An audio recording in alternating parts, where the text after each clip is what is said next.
Italy বললে চোখের সামনে ভেসে ওঠে নীল জার্সি, ফুটবল বিশ্বকাপ আর পিৎজা, কিন্তু ফুটবলের এই দেশেও যে ক্রিকেট নিয়ে ইতিহাস লেখা হতে পারে তা কে জানতো।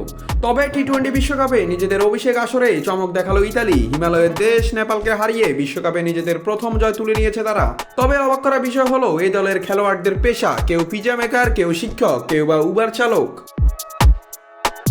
চারবারের ফুটবল বিশ্ব চ্যাম্পিয়ন ইতালি, কিন্তু গত দুই বিশ্বকাপে 2018 ও 2022 খেলার যোগ্যতায় অর্জন করতে পারেনি তারা। ফুটবলের এই হতাশার মাঝেই ইতালির ক্রীড়াঙ্গনে নতুন আশার আলো হয়ে এলো ক্রিকেট। টি-20 বিশ্বকাপে নেপালকে 10 উইকেটে হারিয়ে ইতিহাস গড়ল আজুরিরা।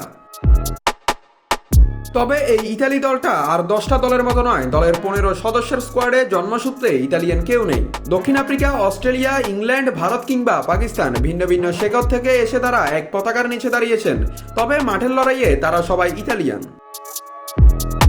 মাঠে সবার পরিচয় ক্রিকেটার হলেও মাঠের বাইরে এক একজনের জীবন সংগ্রামও সিনেমার গল্পের মতো।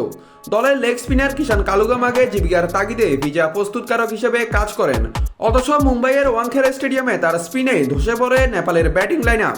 নেপালের দেওয়া 124 রান তাড়া করে যারা জয় এনে দিলেন সেই দুই ভাই জাস্টিন ও অ্যান্থনি মস্কাও পুরোদস্তুর পেশাদার ক্রিকেটার নন। জাস্টিন একজন স্কুল শিক্ষক আর অ্যান্থনি কাজ করেন কিশোর সংশোধন কেন্দ্রে।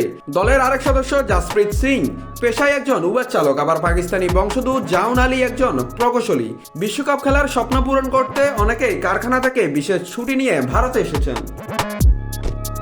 তবে শুধু অপেশাদার নয়, কাউন্টি ক্রিকেট খেলা ম্যাট সেন কিংবা অস্ট্রেলিয়ার ঘরোয়া লিগের মানান্তি ভাইদের মতো অভিজ্ঞরাও আছেন এই দলে, যাদের হাত ধরে বিশ্বমঞ্চে নতুন এক ইতালির জন্ম হলো।